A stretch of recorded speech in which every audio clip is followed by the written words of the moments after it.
የኢትዮጵያን ጠላቶች እንደ ጸጉር ቅማል አንድ በአንድ እናራግፋለን። ገለ መራሕቲ ሰራዊትውን ሪፎርም ዋላ እንተደገፍና ሕዚ ሰዓቱ ይኮነን ሪፎርም ኢሎም ሪፎርም ዝቃወሙ አካላት ከም ዘለው አመኸደና ዘለና ታይና ሰገርካስ ታይ ይغيرن ይዝባል ታይና ሰገርካስ ሩዋንዳ ሰገርካ ፈረሰ ይغيرن ዝብል ወግዕሉ መድከም ዝኮነ ወግዕ ቀጺሉ እንታይ ዘመላኽት ኩናት ይመጽ እዩ ዘሎ ስለዚ ክንከላኸልና ዘለና ሶ ሪፎርም አየድልና ትመርት ለዓልዋይ መርሕነት ንምንታ ታይዶ ተዋይሉ ዝግበር ዘሎ ጠጠው ይበል ዝብል ጸቅጢ ዝነበረን ያው ተመከሳሰን ተምውን ይጃለ ነው ደገ ይረአዩ ተም ጉጅለታቱን ኦፊሻሊ ወደገውን ስለዝረአዩ خمزሎ ኮይኑ እዚኦም ተራአዮም እዮም ካኡ ሓደ ዓብይ ምልክት እዩ ኩናት እንድሕር መጽኡ ኢንፋክት ኡ ብዕሊ ተወግዕሉ ኳ ተዘይኮነ ቅድም ክብሉውን አባኺ መሳኽ ዝቀረበ ምክትል ፕሬዝዳንት አማኑኤልን ናይ ተውድብ ኩናት እንተመጽኡ ሲ ከም ሓደ መመረጽ ሒዞም ዝነበሩ ትነባር መንግስት ምምላስ ዝብል እዩ ስለዚህ ትማሊ ኣብ ማሕበራዊ ሚዲያውን ቀጥታ አጀንዳ ኮይኑ ነይሩ እሱ መንግስት ይመለስ ዝብል በኻሊ ቋንቋታይ ማለት እዩ ቅድሚ ፕሪቶሪያ ዝነበረ ዶክተር ደብረጽዮን ፕሬዝዳንት የርካ ምምላስ ማለት እዩ ሶ ናዚኦም ከም ሓበሬታ ነቀርብለና ማለት ይኾኑ ድዮም ኣይኾኑን ይጥቅሙ ድዮም ኣይጥቅሙን ናበይ ከይወስዱና ብስሩሶም ደም መፍትሒ ብዛዕባ ሪፎርም መን ይخዛረው ዘለዎ መን ይخዛረው ዘይውሉ ዝውሉ ብዝርዝር ክንሪኦም ከም ሓበሬታ ግን እዚኦምውን እዚኣቶም ሲ ማዕርሱ ዝኻለኽ ስታዩ ካኡ ታመንጎ ዶክተር ደብረጽዮንን ወደወረደን ዘሎ ውጥጥ ኮይኑ ይዝቅጽል ዘሎ ማለት እዩ ናቱ ናይ ውሽጣዊ ፍልሊ ነፃውራቅ እዩ ሶ እዚልና ምስዚ ተተሓሒዙ ሓደ ከም ሓበሬታ ገሊጽና ይንሐልፍ ናይ አብይ መንግስቲ ናይ ትእምት ትካላት ናይ ፋይናንስ ምቅሳስ ከም ዝዓጸወ ሰሚዕና ኢና ከም ፕላን ሒዙ ወዘለውን ኣብ ቀረባዋን ምስሉ ኦፊሻሊ ዕጽዋን ክባን ንምጅማር ናይ ግለሰብ ሃፍቲ አካውንቱን ካዕጽወሉ ዝኽእል አጋጣሚ ክፍጠር ከም ዝኽእል ኢሉውን ነዳዲ ከምቲ ናይ በጀት ናይ ድጎማ በጀት ናይ ክልተ ወርሕ ጠጠው ኢሉ ከም ዘሎ ይፍለጥ እዩ እዚ ነዳዲውን ጠጠው ክብለሉ ዝኽእል ዕድል ከም ዘሎ እዚ ያው ቅድሚቶም ናፍቲ መደበኛ ኩናት መታው ቅድሚት ዝገብሮም ዘሎ ናይ ኢትዮጵያ መንግስቲ ናይ ኩናት ምድላዋትን ህዝቢ ባዕሉ ንባዕሉ ናምብ ኣብ ትግራይ ዘሎ ጉዳይ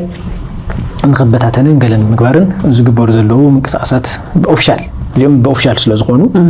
ናይ ትእምቱን ኦፊሻል እዩ ምክንያቱም ትእምት ክባሃል ከሎ ሕዚ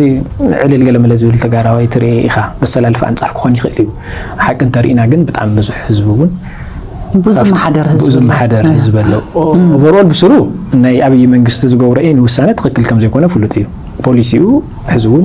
ትግራይ መድሓን ዘይኮነስ ትግራይ ምጥፋእ ዝብል ፖሊሲ ከም ፖሊሲ ደረጃ ስለዚ ቀየሮ እዚ እዩ ዘርኢ ናፍቲ ዋና ተፈለየ ዙርያ እዚ ተወሳኺ ሓበሬታት ዘይሃልይ ከናፍቲ ተመታው ንኽእሊና ናፍቲ አንቱ ጀምርና ነርና ጉዳይ ክንአቱሞ دحرزهم حزز العلكايم حواريتات بزرزر كن مزوم في المستنى سنوات تحايزنا استخونه تناخفنا نيرنا السعودياتينا كأنا زتم زرزرات حزز العلكايم كم حواريتنا الحزز العلكايم دم كن ملسينا سلازي نفتي ناي سراويت قداي زل الكوم حسات نيرنا نمنتأيو أنا أبو بايزوي زلني كاب مالت كم ميدياون نارأنا يون ناقم قمنا يون حواريتها ناتنتنان مزينينا حبريتاون نفسنا مزينينا ابتنايت ናይ ትግራይ ፖለቲካ ጉዳይ ዘሎ ማለት እዩ ስለዚህ ኣብዚ ጉዳይ እዚ ዝናይ ትማል ዝነበረ ምንቅስቃስ በመሰረቱ ናይ ትግራይ ናይ ፖለቲካ ውድቀት ውጽኢት እዩ ናይ ትግራይ ፖለቲካ ውድቀት ኣብዚ ብርክዝ ይምጽሑ ይዘርኢ ሕዚ አንተ ወክተልዕልን ከለኺ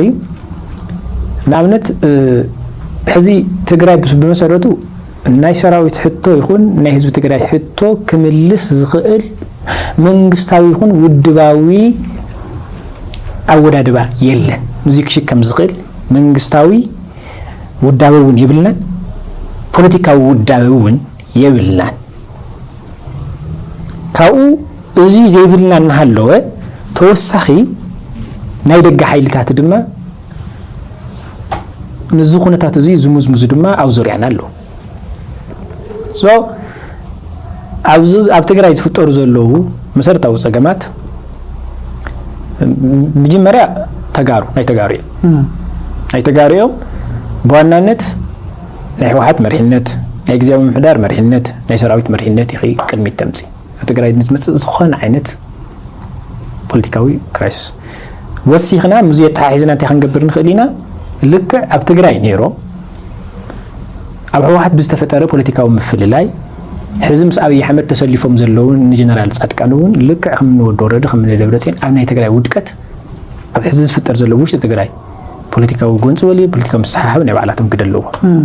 ማሕበር ኣለዎም ሓይሊ እውን ፈጢሮም ኣለዉ ኣብ ውሽጢ እውን ኢንቨስት ይገብሩ እዚ እዩ ካብዚ ዝምዝምዝ ድማ ብዙርያና ዘሎ ኩሎም ሓይልታት ንዓቶም ዝጠቕሞም ይወስዱ ኣለዉ ማለት እዩ ስለዚ ዝተልእኾ እዚ ኣነ አንተ ከም ተዝበልኩ መልእኽቱ ናይ ኢኮኖሚ ሕቶ እዩ ወይ ናይ ጥቕማ ሕቶ እዩ ልካ ሓሊፍካ ምኻድ ኣይካል ስለዚ ጌጋ ምክንያቱም ናይ ኢኮኖሚ ሕቶ ከመይ እዩ ዝሕተት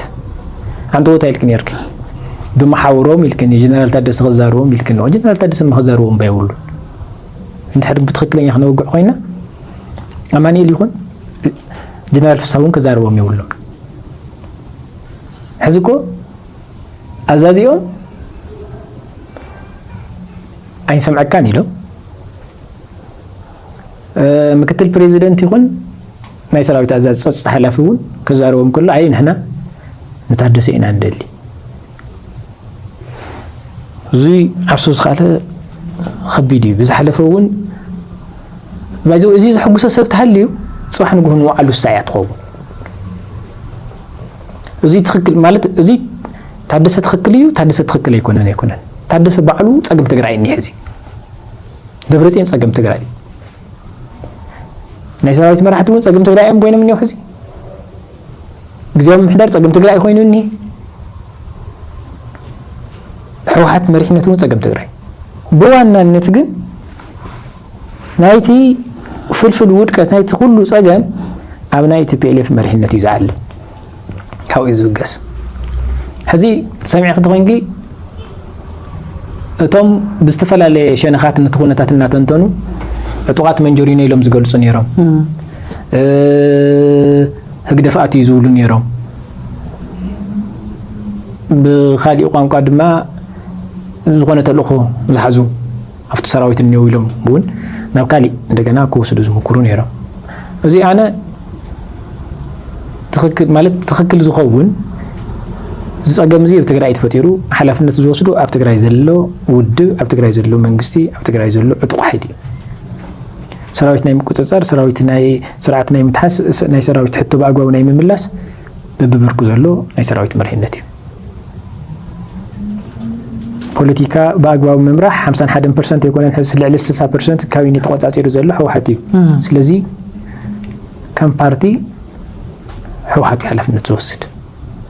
ከም መንግስቲ ድማ ዋና ተሓታቲ ወዲ ወረደ ይኸውን ማለት እዩ ስለዚ ወዲ ወረደ ናይ ቀደም ሰዓብ ፀገም እንይዎ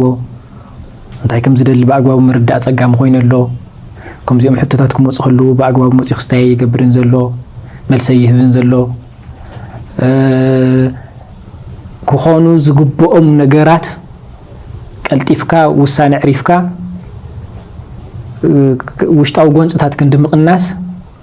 ሎሙ ክትገብሮ ዝግብአካ ድሕሪ ወርሒ ጌርካ ካሊእ ክራይሲስ ካሊእ ፀገም ምውላድ እዚ ኣሎ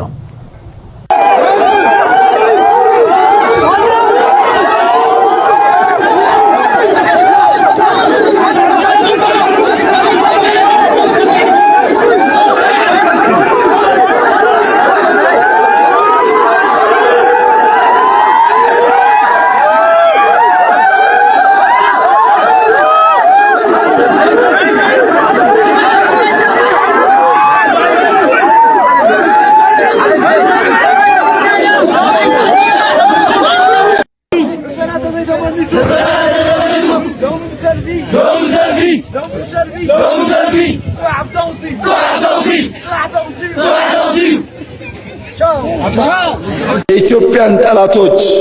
እንደ ጸጉር ቅማል አንድ በአንድ እናራግፋለን። ከምቲ ሰማሕሞ ቀዳማይ ሚኒስትር ኢትዮጵያ ዶክተር አብይ አሕመድ ልማብ ሰኸበረ መዓልቲ ብሔር ብሔረሰባት ኢትዮጵያ